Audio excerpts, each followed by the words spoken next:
episode 402 of In Touch with iOS, the podcast that keeps you connected to the ever-changing Apple ecosystem. I am your host, Dave Ginsburg. Each week, we break down the latest news, updates, tips, and hidden features across iPhone, iPad, Apple Watch, Mac, Vision Pro, and Apple TV, all with insights from friends, experts, and the Apple community. Because here we read the release notes so you don't have to.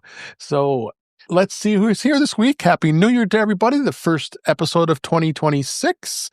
And let's go in order. Everybody joined here. Jill McKinley, you are here. How are you doing, Jill? Happy New Year. Oh, gosh, I'm doing great. Happy New Year to you, too. I am just glad. This week, I always know the first week in January, everyone comes back, ready for work. And I'm like, ugh. So good. It's to the end. Yes, we've been back in the grind this week. So, and then Marty Jencius, how you doing? Happy New Year! Glad you're here. I'm doing good. New Year's was good. I slept most of the holiday away. I was just nodding off all the time I could, and got a few podcasts done in the process. But start back up work on Monday. So semester starts again, and we're all in gear then, teaching and such. Yep. Eric Bolden is here. How you doing, Eric? Almost caught up on my vacation sleep. Yeah, you had quite the trip. Glad you're back and back in the saddle here. And last but certainly not least, Mr. Guy Serle, he's here. How you doing, Guy? Yeah, I always wonder, do I fall into friends or experts or just general riffraff when it comes to this show? I think I'm kind of guessing riffraff. Yeah, we'll put you in friends. Maybe you're just the release note reader. Maybe, that's it. That could be it. So we've got some breaking news coming up here in just a minute, and we'll talk about the usual things, Vision Pro, in touch with Mac, and some other topics. And we'll hit upon some CES stuff, too, as well. There was a few stories out there. Hopefully we get to hear from Chuck Joyner next week and hear how his adventures were this week, because he's there this week, why he's not here with us. But let's go ahead and talk about what just got announced, which is absolutely crazy. Chase is going to become the new issuer of the Apple Card. This is the actual press release. And today, it was yesterday when this was announced, as we're recording, they will become the new issuer of the Apple Card with an expected transition to take 24 months. Apple users will be able to continue to enjoy the award-winning experiences of Apple Card, including 3% unlimited cash back on certain purchases, which is usually Apple and others. And you'll have access to high yield savings, and it'll still stay with MasterCard. So, and they've gone through a lot of stuff here, talking about they're thrilled the way this is going to be and all this stuff. But let's talk about the real news. This is the fact that there's $20 billion in credit card charges on this. So it's a little bit crazy, I must say. They did it. It only took 2 years of us talking about it for it to finally happen. I'll grab the other article that was talking about the actual meat potatoes. This was actually the Wall Street Journal article that was out there, and they basically gave the details, and it said they have approximately about 20 billion in outstanding card balances, and they're going to give Chase a $1 billion discount. This is to people familiar with the matter. And they say with most co-brands, balances with premium at a premium up to 8%, a figure that is run into double digits for the strong programs. Discounts are rare, and it's reserved to the most challenged cases. So I think what's going to end up happening is that I'm a little worried about the savings account. It may go to its own savings account. I'm going to go on the assumption that Chase is going to still manage it, but it may not. It may even stick with Goldman Sachs, and they may just do the savings account only and not the of course not the credit card anymore. So let me start with Marty. What do you think about this whole ordeal? I started following this yesterday, and it was at that time it was bits and pieces without any details. So you might be more up on the details than I am. I'm excited that it landed somewhere. I think Goldman Sachs is taking a bit of a bite to get out of it. I mean, they're giving up something, and they're trying to figure out how to resolve the credit card debt that's already there. The thing that I heard about the bank account, or that I read about the bank account, or I guess the Apple cash back, is the idea that that's going to happen at the end of a cycle instead of daily, because now you kind of get your daily cash back. And so one of the ways that they can recoup or reduce their losses is to do that cash back at the end of the cycle. And then I read somewhere else that everybody's getting issued new cards. Yeah, they were talking about that. With branding, with the, JP Morgan branding on it, as well as Apple. Well, that makes sense. Because right now, that kind of makes sense. I hope they keep the card the same. I love the metal, titanium like it is now. Yeah. And keep it the way it is. It's just, but that makes sense. If it's their card, they want their name on it. So that completely makes sense. When I first got the Apple card, somebody said, "What are you going to do with it?" I said, "I'm going to cut my steaks with it." Yeah. That makes about sense. How about you, Guy? What did you think of this news? I'm not surprised. Goldman Sachs, I think, was a poor fit to begin with. They don't really have I mean, they're I don't even know if they issue credit cards from their bank, but they certainly weren't ready for what the Apple card was going to entail. And I think JP Morgan / Chase is a much better fit than Goldman Sachs was. But, there's going to be some changes coming up with it, and we're probably not going to be happy about some of those changes. But it's, it's got to move forward right now. Because I do the G-Men podcast with Gaz, and every time this comes up, he's like, well, we don't have it over here. So, maybe this will finally take it and make it a little more international. Yeah. And how about you, Eric? Yeah, actually make it more international and be kind of nice. It would be. The savings account, I think it almost sounded like the comments of "we'll give more information later" mean that maybe they haven't totally figured that out yet. I'm hoping that the general interface stays the same. The way of interacting with things kind of stay the same. I'd really been hoping that it would switch from MasterCard to Visa, because every time I go to Costco, I can't use it. There's that. But other than that, it looks like it will still be around, and that's good. And we'll just kind of have to wait to see what happens. But so far, I have kind of a positive outlook. Yeah. No, we'll see how it goes. 24 months. That's a long time from now. 2 years. So that's business as usual. So nothing's going to change. We'll still get all the perks we're getting so far. We hope, but I guess it has to get approved. I'm sure regulators have to look at it and all that fun stuff. So you can't expect this is going to be an immediate thing here. So, but it's great to see that it's going here. So, we'll look at the chat here at youtube.com/intouchwithios. Wither Bucket, thanks for being here. Webb Bixby, he's out in Florida and soaking up the sun, but glad you're here to join us tonight as well. And then the others in the chat are with us as well. So you always can join us in the chat while we're live recording this show.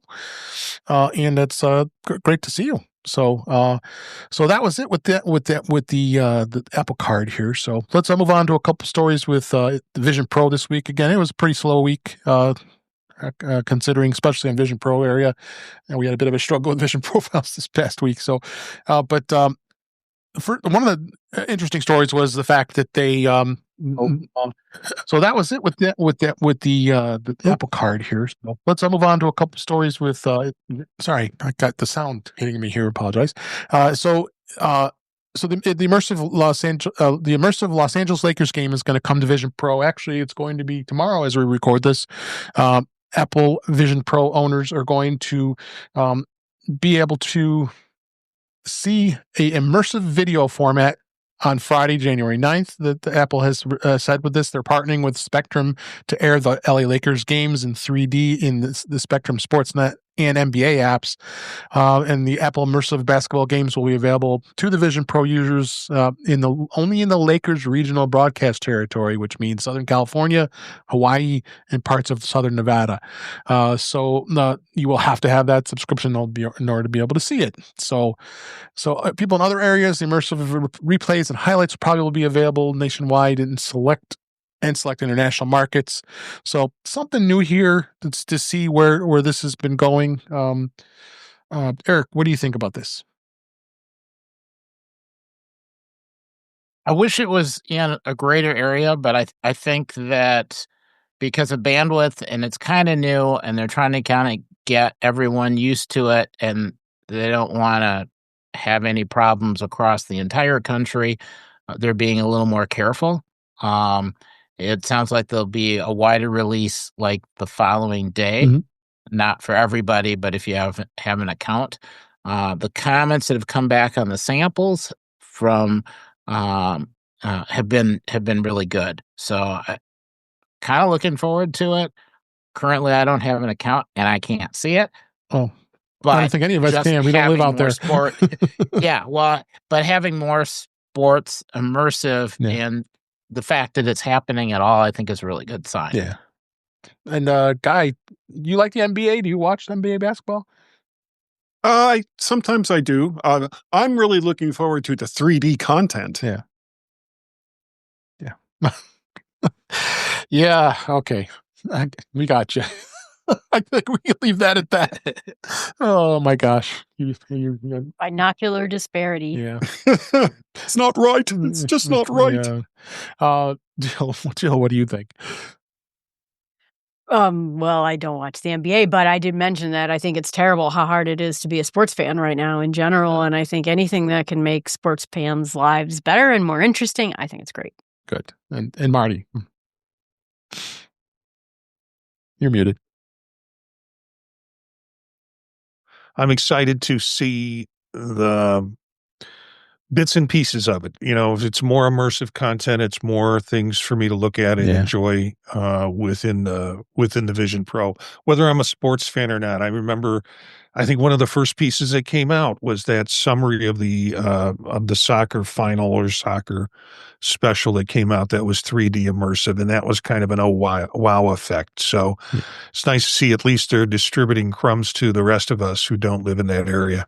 Yeah. So, let's talk a little bit about the M5 Vision Pro launch.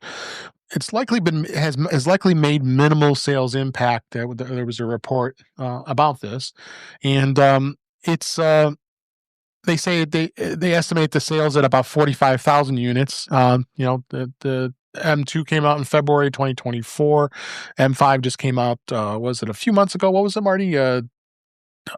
Maybe 3, 4, or 5 months ago. Well, I think it's been a little longer than maybe that. 6 weeks. Yeah. Yeah. So they're saying because it outlines that there were low sales estimates in Q4 of 2025, significant digital advertising reduction, and overall VR device declines. So this is a report from IDC. So they're claiming that it's 45,000 units says we're expected to sell in 2025, which included the launch of the M5 model. Again, it's all speculation. We don't know what it is. And, like I say, Apple is doomed. The Vision Pro is doomed, right? Yeah. Every time. One of the big themes from the last week, if there was anything in Vision Pro, it was that all of the media's decided to do a hit job on Vision Pro and its release. So this report rippled through everything. Yeah. So every media outlet was picking up how the Vision Pro's dead, how they've cut back 95% of their advertising on it, during the holidays. And this is a 1 quarter figure, and it conflicts with how many that were produced or were projected to sell, according to Ming Chi Kuo. I put it in our chat room, and I'll definitely put it into the show notes. Yeah. The Apple Insider article called "Analysts Need Apple Vision Pro to Be a Flop, Whether Apple Considers It One or Not." And that article really kind of talks more about how media is taking on the Apple Vision Pro during this holiday season, and as a result, it really turns the numbers don't add up. Mhm. No one's checking the numbers. No one's really getting the numbers, but they're spinning this meme about it being a failure. At the same time, it's making money for Apple. It's producing. So the article is good in and of itself, but the comments by the people who chose to comment on this whole issue of media and media coverage of the failure of Apple Vision Pro are really good and actually very informative. They have a lot of thought. The people who put a lot of thought into how this doesn't work out. Yep. Well, and realistically, I don't know anyone that would go out and buy an M5 Vision Pro or any other Vision Pro as a gift for somebody. Right. It Better really really like 'em. isn't. It's not a holiday gift item. Businesses will pick it up if you are creating projects. The project will pick one up. You'll pick one up after the holidays if you have any money left. But it's not something where you buy for somebody. So it's kind of silly to do advertising in the holiday season because that's not where people are spending their money. On the other hand, there's still new content coming out. I just finished watching Tron Ares in 3D on Disney. Mhm. Yeah. It was really well done. Okay. Yeah. The thing also about sales, they keep comparing it to Meta sales. Meta is a product that is a gift you want to give somebody for $300, $400 if you can manage that. It's a gaming device, completely different purpose of having basically a mainframe on your head with an Apple Vision Pro. So trying to make those comparisons. Again, the article that I'll add in I think does a good job of taking this a little deeper in thought. Mhm. And Eric's pointed out some of that too. Yeah. So anybody else want to add anything before we move on? I just don't think it was meant to be. I think that they probably came up with some use cases, probably in industry that the previous chip wasn't working well with. And so they came up with one with a better chip so that, some business can build a Porsche in 3D, using vision, and it had a use. And I just don't think it was meant to be I just don't even think it was meant to be a blockbuster. Yeah. Well, and the other thing is, new people are buying the M5s. There's not a whole lot of people that had an M2 that are turning around, getting rid of their M2, and then buying an M5. Yeah. There are a few. Yeah. Marty. See, the difference is I haven't gotten rid of my M2. Yeah. Well, your son is itching for you to give it to him. Is what's happening. So, Jill's still waiting for me to upgrade. I'm working on it. It's getting closer. Yeah, okay. But not during the holidays. No. So comments in the chat, Witherbucket just said, just in my casual experience, I don't see good or bad stories about Vision Pro. I just don't see any stories, and certainly no physical store presence where I can see computers and phones and watches. Okay. And then Vision Pro just feels a bit invisible right now. I don't know if I would. I have to say, in my world too. I mean, I live kind of. I'm an Apple person. I have 1,000,001 Apple things. Yeah. But if it wasn't for the fact I'm working on your podcast and I read all the release notes and I keep apprised of all the news, I wouldn't hear about it much either. Yeah. My way either. Yeah. So, all right, let's go ahead and move on about beta this week. And there wasn't really much beta, but what Apple did do is we're now testing background security updates as beta testers. I believe this is just developers that are being able to do this.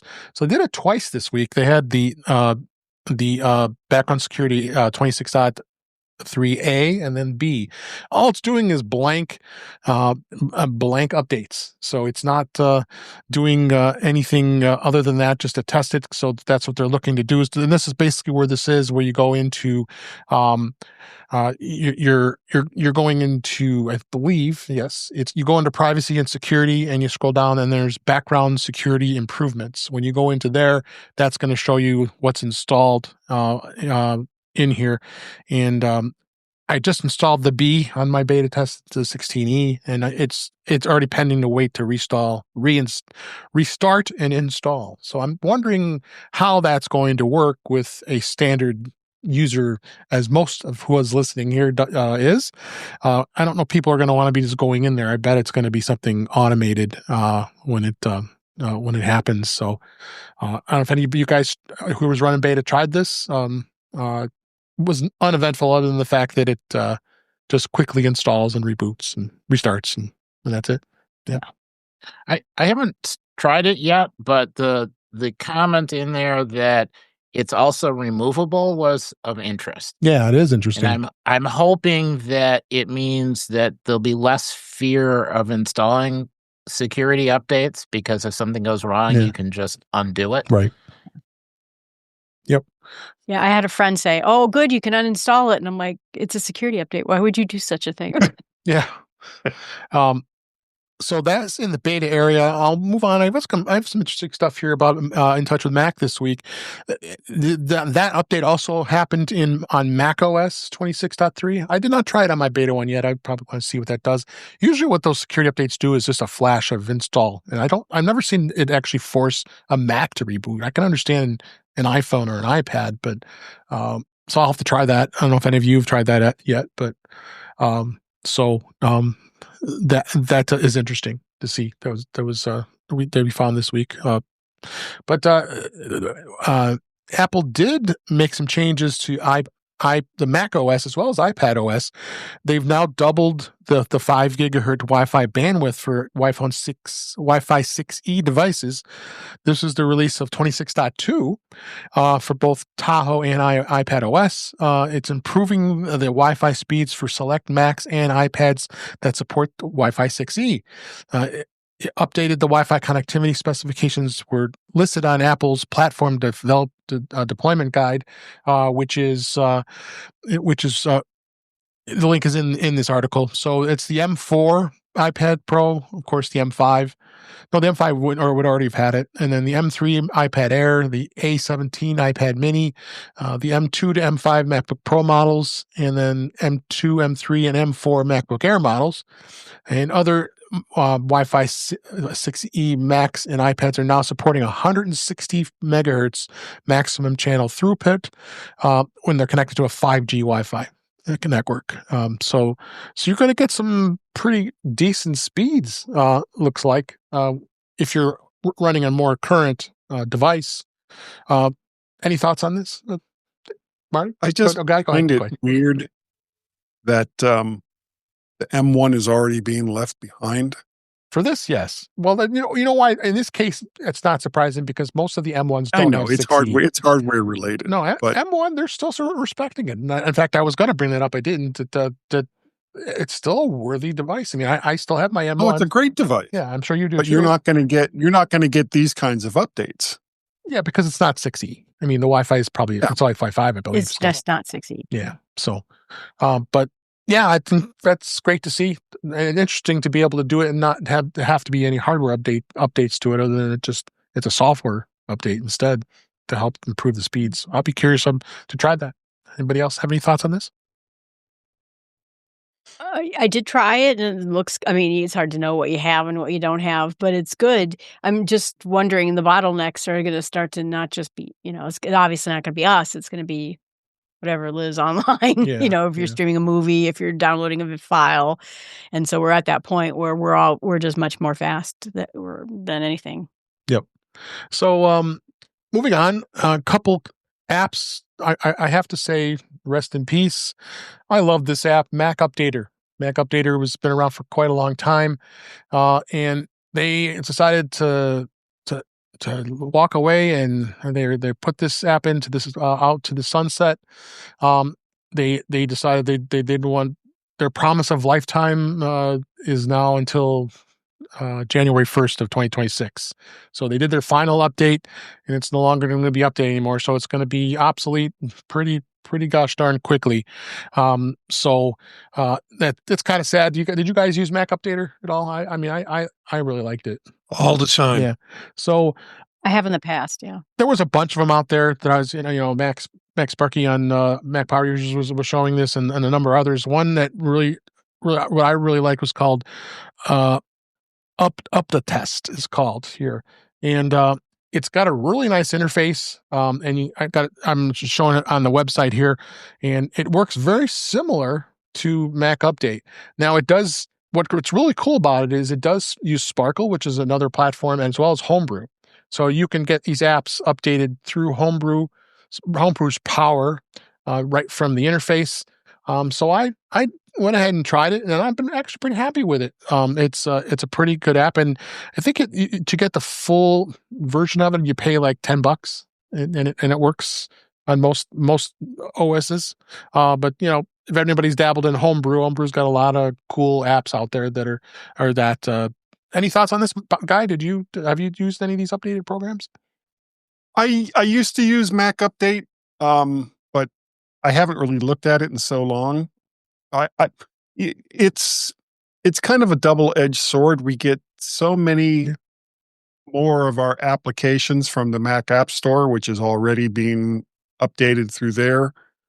And of course, the way that most things work now is that when you open up a program, if there's a new version of it, it goes out and checks and comes back and says, "Hey, we have a new version." Right. So which I like.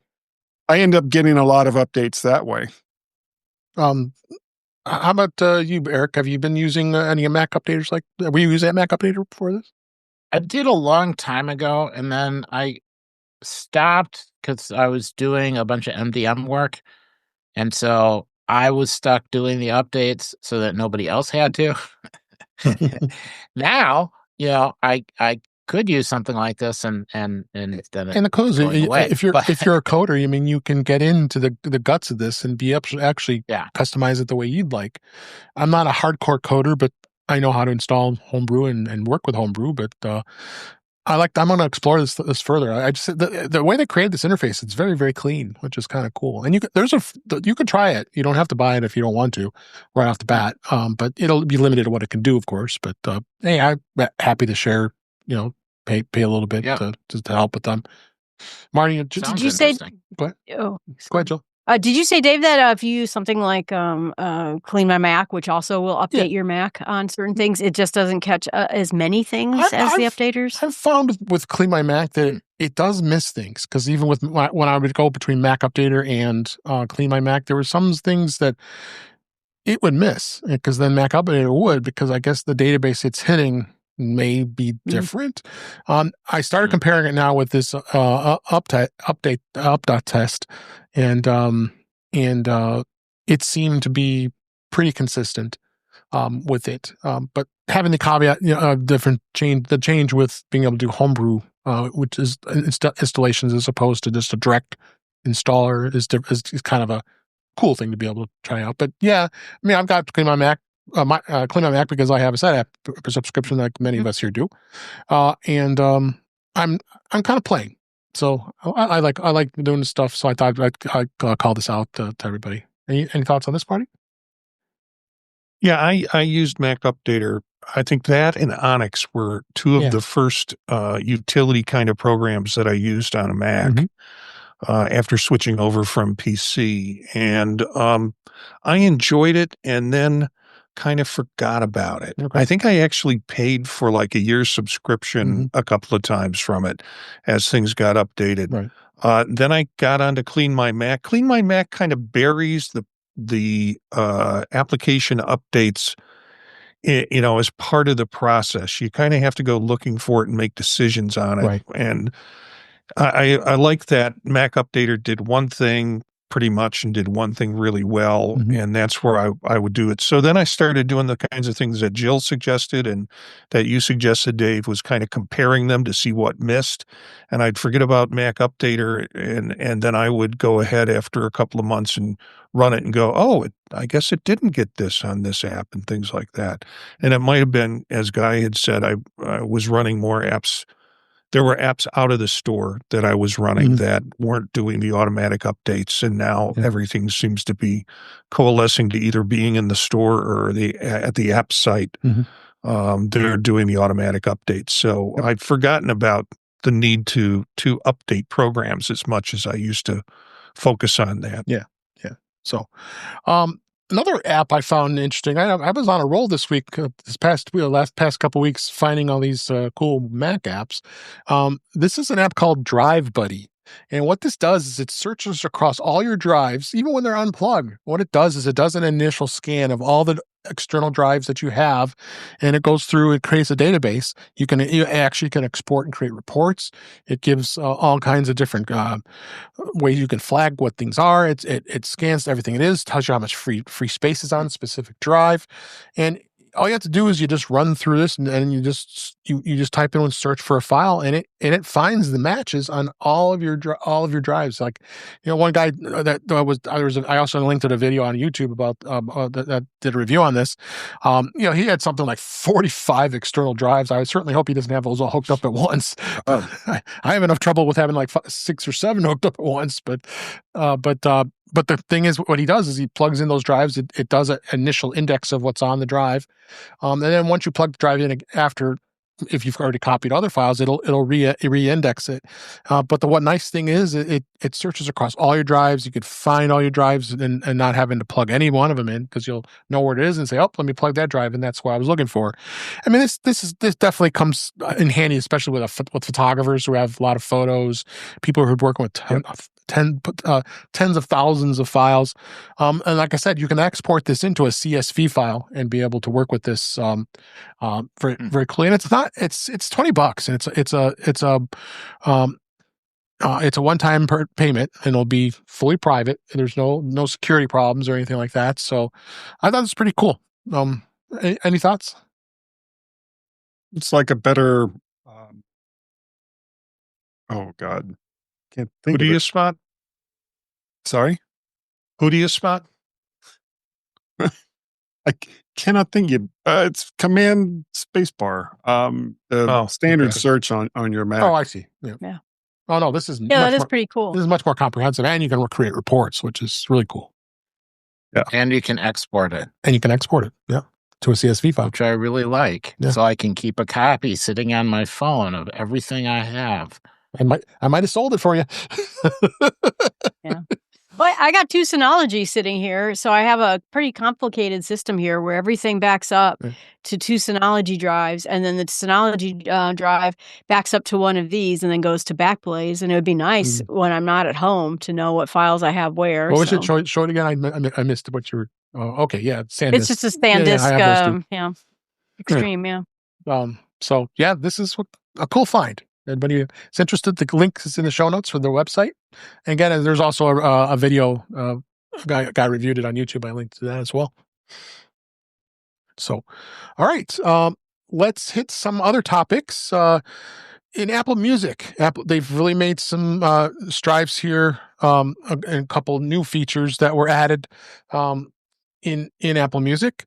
This is a couple new features that have been added. The full screen animation on the lock screen artwork I think is really cool. I think they've done some great things with that, and they have been experimenting a lot with of the stuff that will be on the lock screen, which is all very cool. And other things that now you have folders, which I think is really cool. The playlist folders you'll actually create. So I start creating folders of some of my playlists instead of having to scan through all of your playlists all the time. And then the other really cool thing is pinned music in your library. You can not only pin a playlist, you can pin a song right in a place, and it's pinned right there now. And this happens across all platforms, iOS, macOS. So some really cool things that have been added to Apple Music. I thought I was pretty pleased with that. So in fact, I've discovered, I once in a while I would listen to probably some like a sleep music or spa music or those kinds of things. And they never really had a really good playlist for that. But recently they just had it on the homepage of they've expanded upon that, because sometimes you go, especially if you're going to, I get acupuncture treatment, that she's always playing all that music, and I think Spotify's had it, and then most of the people go to a physical therapy, like going to physical therapy or acupuncture, or anybody who wants to be calm while they're getting treatment. I never saw Apple Music have this before, so it was kind of cool to see that too. So, anybody have any thoughts on the Apple Music?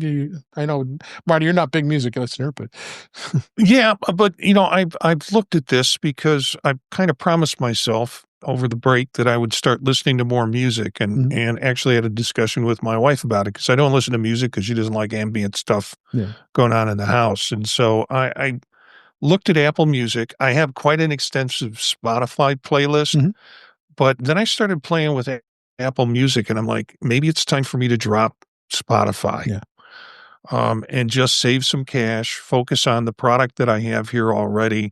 And, I did use Apple Music. They have like stations like Chill, and they have various stations that I'll listen to for some of that. So they already have some of that bundled in a way.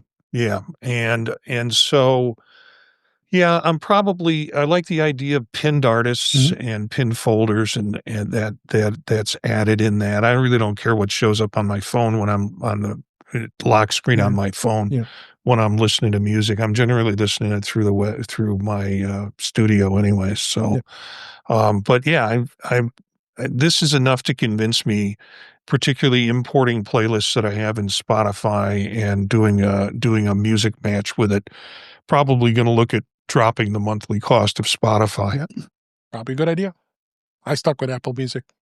I mean, because I have YouTube Premium, I have also YouTube Music comes with it. So, so I go back and forth. I use both, and I've actually YouTube Music lets you actually export your playlist from Apple Music into the YouTube Music. So I have it in both places. So whenever I feel like I got them both, I'm not.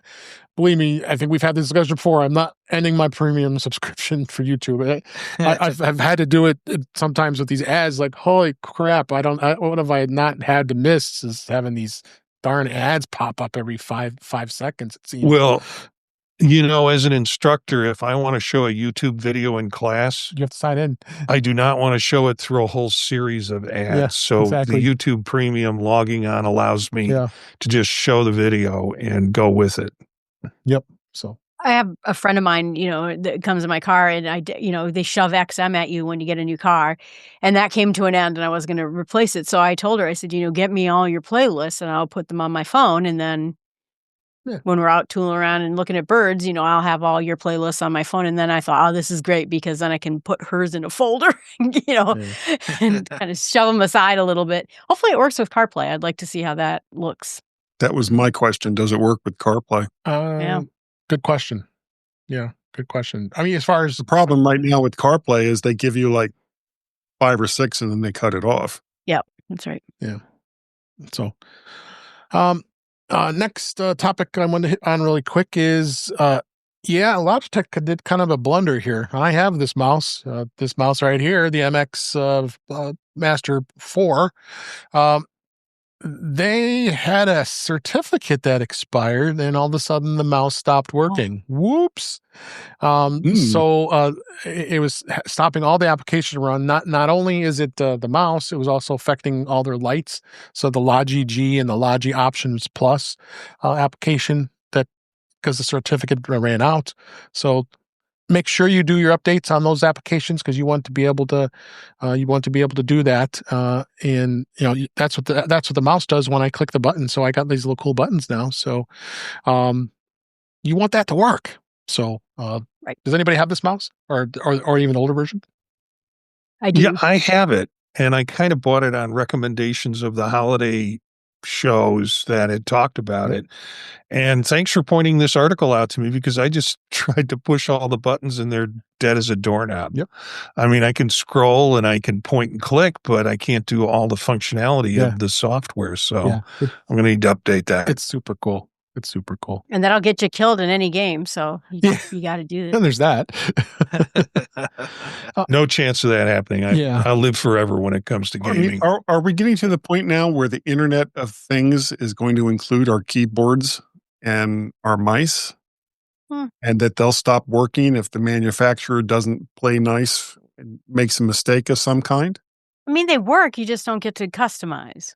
You probably assigned this button and that button. But why is your mouse having to go all the way back to Logitech when you go to use it for the first time? I mean, once the application itself that's on your Mac, once that's updated, that should be all you need. It shouldn't have to go back and check a certificate for something like a mouse or a keyboard or a light or any of that stuff. That's a big deal, and it's weird. It kind of borders on the edge of anti-privacy in my mind. Yeah. So, all right. Well, Guy, it's like HP printers having to go to HP to print anything that you have. That's when I stopped using HP printers. Yeah. But in this case, I think it's just if you have a driver and it's not just basic mouse behavior.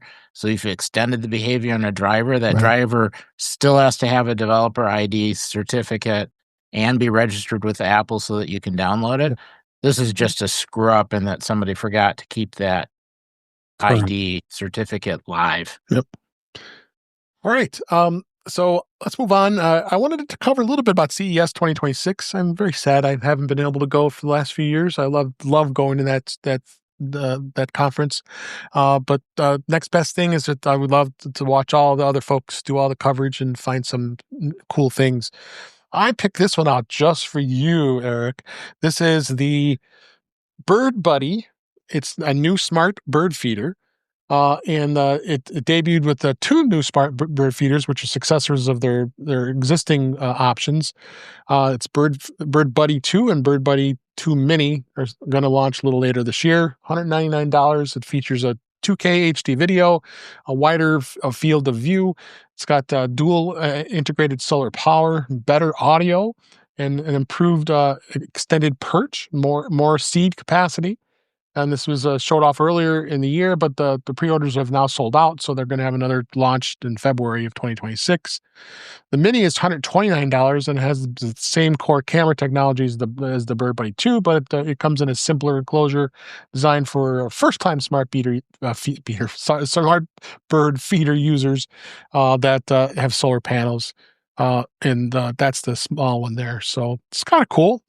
Is this something you would use, Eric? I've been looking at the same feeder for a while, since they originally came out.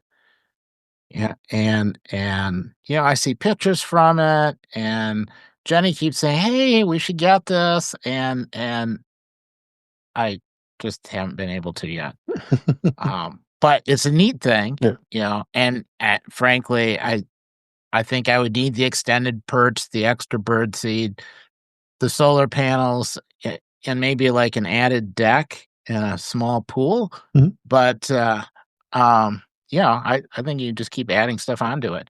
Well, you can get those things, but it requires you to go to the subscription model.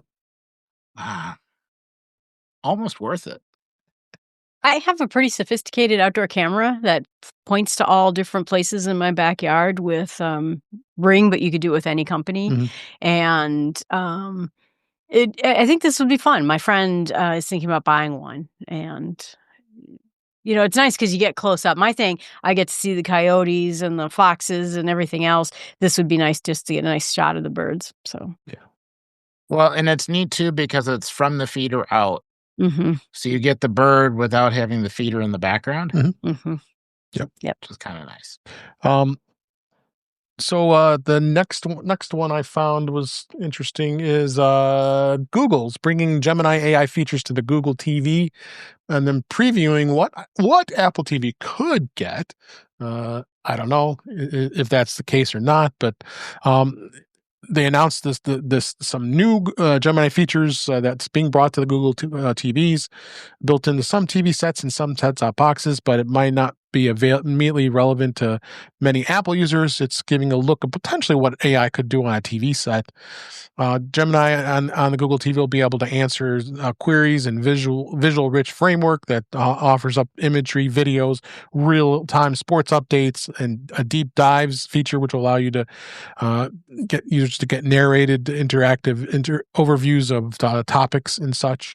Have a search through your photos. So I think this is a potential thing that is going to be out there. Well, I mean, let's face it, the Apple TV is getting really long in the tooth. It's been 3 years since that thing has had an update. So I thought it was longer than that. It was 2022 was when the 4K came out. So any thoughts on this? I think this is something. I mean, let's face it, AI is here. We're here to stay, and to be able to interact now with a TV, I think it's a cool thing. What do you think, Marty? I don't know.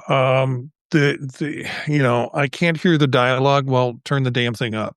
There are all sorts of prompts that they have in the article.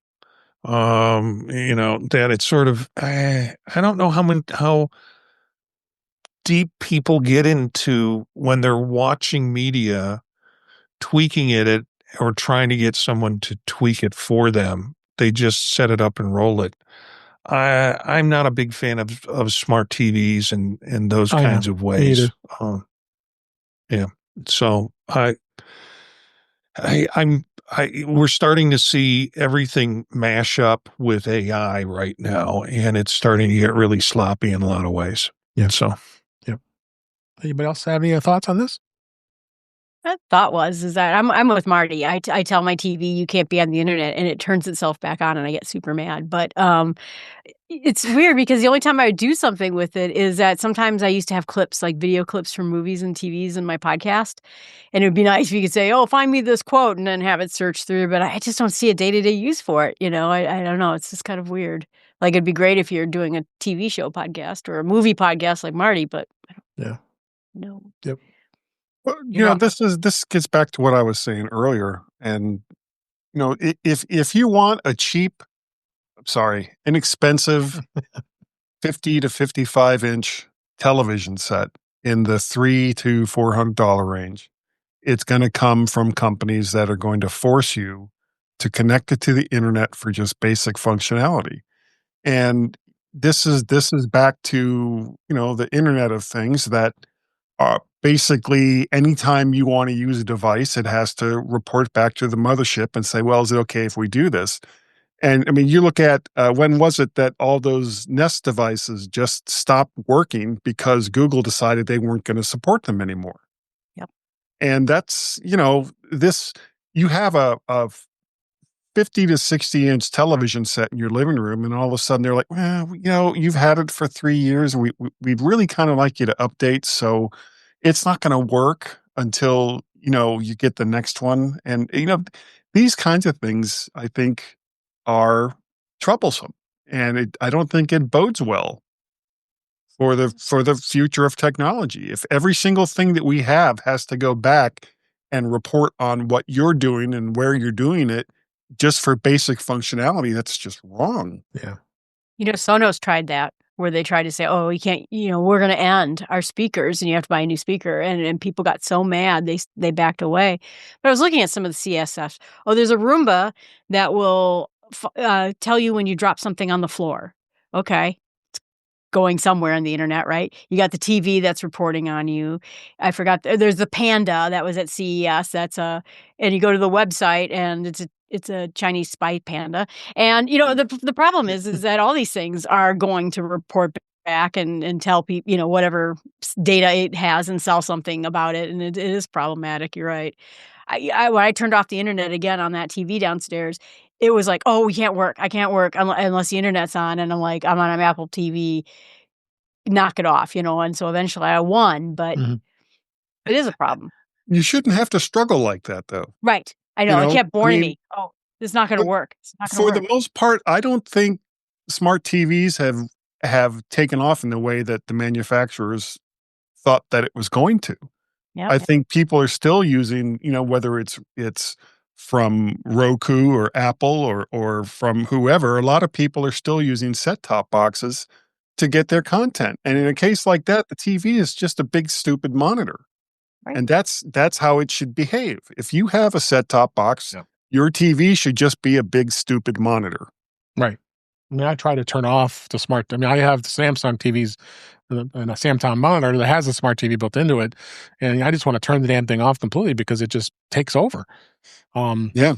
As much as I want to use the content, especially I have the smart TV back there so I can watch YouTube TV and put 4 games on over there and then put 4 games over here on my TV here. But then I got to deal with the nonsense that the smart TV does all the time as it takes over.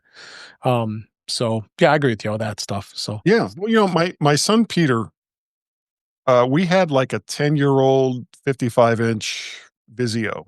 Yeah. And it was fine. It was only 1080, but it was okay. Well, for Christmas, he bought us a 50-inch Amazon Fire TV set. And it was, because I have a Prime account, blah, blah, blah. It was relatively easy to set up, but at the same time, I know he didn't really spend all that much on it because he just got back from Japan from his honeymoon, so he can't afford it. And it's not that I'm ungrateful. I'm very grateful that he was thinking of us. I just get tired of entertainment devices that should work one way, working against me or in some way that I don't like. Yeah. The other thing is, I would prefer my TV lasts more than 2 years. Yeah. And the smarter the TV gets, the greater the chance that something gets wrong. discontinued after a couple of years, and then you're just out of luck. Half the functionality disappears because, I don't know, Google decides to discontinue the TV software or something. Mm-hmm. Right. So there's that too. And what happened when your TV dies? You spent $300-400 on it. Okay, no one's going to repair it. No. Not for a TV that costs $300-400. So they'll just toss it in a landfill someplace and say, go buy a new TV set. No, I've got 2 of my old Samsung, a 55-inch and a 65-inch curved. That's like over almost 10 years old. Both of them are 1080, and they're old. But I mean, they're getting long in the tooth for sure. And one TV doesn't turn it off and stuff. But anyway, it's here or there with TVs. I'll go off on tangent here. This week in TV. Yeah. So, one last thing I want to hit on before we move off of CES, I can probably spend 2 hours alone on all the stuff that was announced. I'm not doing that. Dell announced, and I love Dell monitors. The monitor I'm looking at you right now is a Dell U Series Ultra Sharp 34-inch curved, and I absolutely love it. They announced a massive 52-inch 6K display with Thunderbolt. It was part of CES's announcements with Dell. It features a 52-inch widescreen curved display that is equivalent to 128 pixels per density. Yows. And it's got a Thunderbolt hub monitor. And it's got the visual clarity, a resolution 129 ppi, 120 hertz refresh rate, and IPS black technology, rich blacks and colors, as well as is in less blue light compared to the competitors. So there's lots of ports on here. You go two HDMIs, 2 display ports, 1 Thunderbolt 4 upstream, and so on and so forth. Massive amounts of ports for that kind of size. You would expect that. But it's a little expensive at $28.99. Yeah, but you can hub that off to another 52-inch monitor and then have $6,000 worth of monitors. So, well, for your $1,200 Mac Mini. So kind of fun. Mention that one. But there's some other monitors that are out there. Monitors are a big thing at CES when I was there, and it's always the technology changing. And I mean, let's face it, you should spend and invest a decent amount of money on a monitor if you're on. I use it all the time. I had originally bought the that smart 132-inch, and I spent like $188. It was one of the closeouts. I think originally it was like $300 or something like that. But the image was just not crisp, and this. I can't go back now. This 34-inch is amazing. So this is really towards the way to go when you want to invest in that stuff. So, all right, there's a number of other things, but we're going to go ahead and move on with some news stories this week before we wrap up. Apple Store, it's moving in Montreal. Anybody been to Montreal? I've been there a number of times. Never been to Canada. I have been to all 3 big cities in Canada, actually, for work. I was. Would love to. You should. You're retired. You should go check all 3 cities out. Montreal's real old, nostalgic, and it's got a lot of just beautiful areas. The previous store I did, of course, visit, and it wasn't anything big. It was on St. Catherine is the big road that's in the heart of downtown. So they've now they're moving the store in downtown Montreal. It's a new location, and it's going to be on January 16th. It's in a historic building, which is at the corner of Rue St. Catherine and Rue de la Madeleine in Montreal, and it is the most populous city in the Canadian province of Quebec. So they have custom wallpaper on the site, which is kind of cool to check that out. And it's kind of cool to see this Apple continues to do that with openings. So then Apple Fitness Plus, Apple did announce launch new features for building exercise habits. A New Year's here, and many inspirations of improved health. And Apple Fitness Plus announced a variety of features to help users achieve their goals, including new multi-week programs to establish exercise habits. It's a pretty cool thing here that they've now teased these big things to come. So they've got some new other rumored health upgrades with iOS 27. So there's a lot of rumors here. So these are these are the 3 new programs that you're going to get: make your fitness comeback, build a yoga habit in 4 weeks, back to back strength and HIIT, and strength basics in 3 weeks. So you can look at the press release, check it out. But that is a cool thing that they're doing, and it seems fast that Apple Fitness Plus is just really clicking along here with a lot of people are into it. So, sure, if you remember anybody who had this microphone, it was it's the Shure MV88. It was plugged right into your iPhone, and they had the one with just the Lightning connector, but they never updated it for a long time. Well, they did.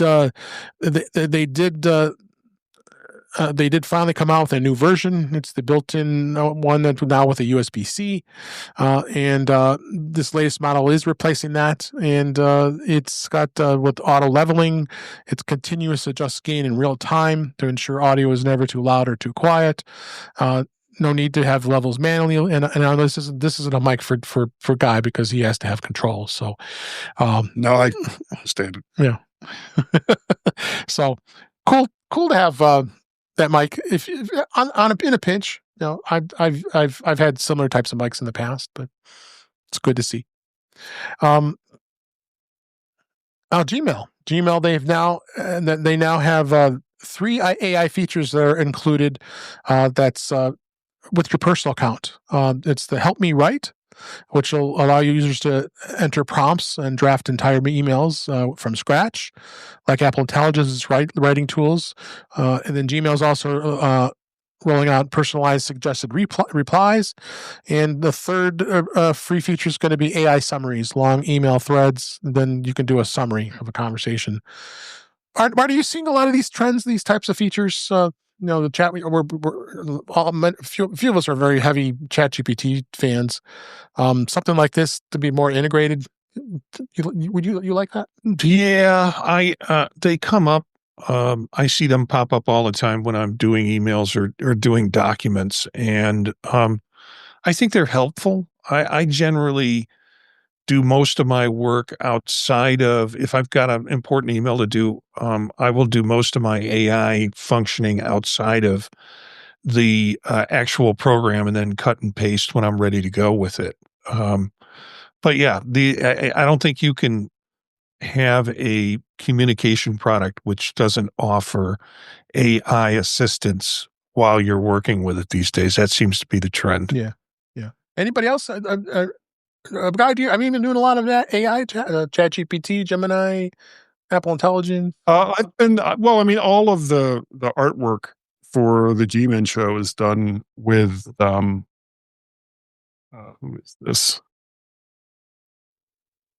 Midjourney? Bro. Oh, Midjourney, yeah. Yeah, and I've used ChatGPT. I mean, I did some avatars for Gaz and me. So they actually turned out good. Yeah, they did. They told it to do it in the style that Tex Avery would have drawn it, and it was like it's just hysterical. Yeah. For some simple like little bits tunes, if I need a 10-second bumper or something like that, I use Suno. But I try to keep it as much as I can to a minimum. I do sort of an AI story podcast called Tales from the AI Verse. But all I basically ask it ChatGPT to do is to give me an outline of a story, and then I basically, write it from there. But otherwise, I prefer to use my own brain for when I'm writing, which, to the detriment of, I guess, mankind in general. But it is more satisfying to do it myself than having some AI service do it for me. Yeah. Anything else? Do you think you find this helpful with doing that with email and other apps? I do when I don't care about it. So when I quit my last job, I thought it was going to go to my boss, my resignation email, and they said, no, it goes to an HR office in a place I've never been, to people I don't know. And I'm like, well, I'm not going to spend time then making a nice email. So I just had ChatGPT write it. Thanks for all the fishes. And so I do find it handy when you're not, when you're just trying to get something done and you're not trying to email your best friend. But, yeah. No, I think it's great. I do. All right. And then the last story here I wanted to hit on really quick is, I guess, another ChatGPT discussion here. You can generate Apple Music playlists with ChatGPT. Apple Music is now available as an extension within ChatGPT, meaning you can search for songs, create playlists, and discover new music through OpenAI's chatbot. Here's how to do it, and is it worth using? ChatGPT's integration with Apple Music has potential to change how you discover music and let you describe what you're looking for in natural language. And instead of typing in specific search terms, you would just in Apple Music, you would actually just tell the chatbot to like upbeat 80s or road trip or any of that kind of stuff. So it creates the playlist and actually will it will have the extension, and then it does allow you to. You can search the catalog if you don't have an Apple Music subscription, but and it will listen to 30-second preview clips, but you'll have to have an active subscription to do that. So, and it goes through all the steps of how to add to it and all that stuff, which is cool. I've tried it, and it's actually pretty gosh darn good, because I even have, I'm obsessed with music sometimes. You should see my bookshelf back here with all the Joel Whitberg's the record research books with the Billboard charts and all that stuff. So I pulled out a little booklet I had of a playlist specific to some music, took a picture of it, uploaded that picture, it created the playlist and it added it to Apple Music.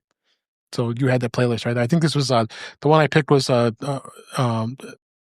other bands that that covered Beatles. It was Beatles covers. It had every song, and it put it in. And it was boom. It was done. All those years of me spending all the manual time of putting all these playlists together, and oh my gosh, it was crazy. So what do you guys think of this? I'll give it a try. If it's convenient to use within Apple Music. Yeah, I remember iTunes having something like this at one point, where you could ask iTunes to find you stuff. Now it's not as sophisticated as the LLMs are now, right. But there was a point where there was a sidebar and you could share, and some of the similar things that you see with Spotify. I'm interested in this, but I don't want to discover new artists. Okay. I want to find connections to old artists that I've since forgotten. Yep. So I might have to put a time limit on it. It's like you can't give me anything past 1999. Yeah. And yeah, not just Prince, but just anything past the year 1999. Right. Yeah. And make those connections, because right now the music I'm listening to, there's a few artists that I really like. Talking Heads. I got a Talking Heads shirt on. Yeah, you always have that shirt. That you can't. That's off camera. You can't see. And some of those artists from that time period. And then I'm trying to get more and more into jazz and instrumental jazz. So it's more historic than contemporary. Okay. Anybody else? Something you tried? Played with it. Yeah. And created, I said, these are some songs I like, and then it said, and then it said, well, would you like me to create a station for you? And I said, sure, that'd be great. And so it's been good. And the other thing that it found is I said I liked Boston. Mm-hmm. And it found, and, Boston has a limited set because they broke up and, things. And it found this other band, and it turns out that's where the guy who's the guitar guy from Boston went to this other band. And he had a RTZ. bunch of albums. RTZ, yeah. RTZ. And I'm like, I had no idea. Very good. It was cool. And Brad Delp. And I think their vocalist went too. Brad Delp, yep. Yeah. Well, before he passed. Right. Before he passed. That was the guy who went to it, yeah. Yep. Right. So, all right. Well, that is all we've got for this week of the show. But before we go, we want to make sure we find out where everybody can be found. I'm going to start with Guy Serle. Where can people find you? Oh, I'm so easy to find. Just look up the G-Men show on the podcatcher of your choice, and it'll probably turn up. You can go over and see the nearly 700 videos now that I have over at YouTube under the channel name Vert Shark. That's where I post very, very late videos from the G-Men Show podcast. Goodness. You can talk to me via Twaxter. I'm Mac Parrot there, or over at the Skies of Blue, where I'm also Mac Parrot. All right. Thanks for being here. And thank you for inviting me. Yes, always. So happy. Eric Bolden, where can people find you when you're not traveling the back roads of Montana? Yeah. I can be found on Mastodon at EABOLDEN at MAS.TO. Otherwise, Mondays, playing in virtual space on Vision Profiles. Tuesdays on Mac Voices. And then, of course, here rounding out the week on In Touch with iOS. Yes. Thanks for being here. Appreciate it. Marty Jencius, thank you for being here as always. Thanks. We appreciate it. Where can people find you? Well, you can connect with me at Jencius, Jencius, on Mastodon and also on Blue Sky. Vision Profiles Monday nights with Eric and Dave. Tuesdays with Chuck on In Touch with on Mac Voices, and Thursdays In Touch with iOS. The other podcasts that I do, you can all find under the website thepodtalk.net. And last but certainly not least, Jill McKinley. Thank you for being here. I appreciate it. Where can people find you? Well, you can find me right here on Thursday nights, but you can find me at Jill at the North Woods. You can email me. I have podcasts. I have YouTube channels every night of the week, every day of the week. And I'm also found on Twitter. I mostly talk about faith and science and tech. Jill was here tonight? Oh. She was here. My bad. So now we can wrap up. That's a wrap for this week. You can please send your comments, questions, and suggestions to our email address, which is feedback@intouchwithios.com. You can follow us on Blue Sky and Mastodon. It's at In Touch with iOS. Support the show. Buy me a coffee at intouchwithios.com/coffee. We'd really appreciate it. You can become a patron of the show by going to patreon.com/intouchwithios. We have 2 tiers available to support the show. We'd really appreciate it. Make sure you like, share, and subscribe so you're notified when we're live streaming, which is Thursday nights at 8 p.m. Eastern Time, 5 p.m. Pacific, on our YouTube channel, youtube.com/intouchwithios, where you can watch the current and past live streams and listen to past shows. You can subscribe to the show in your favorite podcatcher, including Apple Podcasts, Pocket Cast, Overcast, and many others. But better yet, just go to our website, which is intouchwithios.com, where all the links to ways to listen to us are there on that site. And I am Dave Ginsburg, and you can find me on Vision Profiles on Monday nights doing the Vision Pro thing. Tuesday nights on Mac Voices Live, on hanging out with these fine folks as well. Again, I mentioned we record this show on Thursdays, and I'm also on the British Tech Network, the Mac Show, on Fridays. And you definitely can check us out on all those places. And now I am Dave Ginsburg, and you can now find me at Blue Sky and at Mastodon at DaveG65. And thanks so much for listening, for being here. We really appreciate you being here, and we'll talk again soon.